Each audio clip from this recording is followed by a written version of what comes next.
हरे कृष्णा. तर अंगणातली तुळस, देवळाचा कळस, गोठ्यातली गाय आणि घरातली माय, एवढंच काय आपण आज हे कपडावर तिलक लावत आहोत, गळ्यामध्ये तुळशी माळ मिरवत आहोत आणि भगवत नामाचा एवढा प्रचार करत आहोत. या सर्वाचं श्रेय जातं छत्रपती श्री शिवाजी महाराज यांना. तर आज छत्रपती शिवाजी महाराज यांची जयंती आहे. आपणा सर्वांना शिवजयंतीच्या हार्दिक शुभेच्छा. आजकाल लोक हसत हसत म्हणतात की छत्रपती शिवाजी जन्माला यावे पण शेजाऱ्याच्या घरी, कारण त्याला पालकत्व द्यायला माता राजमाता जिजाऊ आऊसाहेबांसारखी पाहिजे, पिता शहाजी राजांसारखे पाहिजेत. आणि आजकाल तर याचीच तर कमी आहे. संस्कारच नाहीत तर शिवाजीराजे येणारच कुठून? आजकालच्या पालकत्वात कमी आहे ती संस्काराची.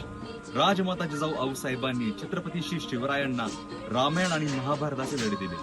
आजकालच्या पालकांची जबाबदारी आहे की आपण आपल्या पाल्याला श्रीरामांचा आदर्श आणि भगवान श्रीकृष्णाची गीता या दोन्हीचं ज्ञान दिलं पाहिजे, म्हणजे आपली पिढी संस्कारक्षम घडेल.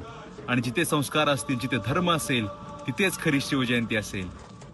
व्हिडिओ आवडला असेल तर आमच्या YouTube चॅनलला सबस्क्राईब करा, बेल आयकन प्रेस करा आणि या व्हिडिओला आपल्या मित्रांसोबत शेअर करा. आणि जर तुम्ही Instagram पाहत असाल तर आम्हाला फॉलो अवश्य करा.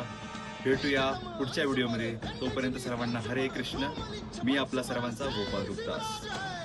भवानी जय भवानी जय शिवाजी जय शिवाजी.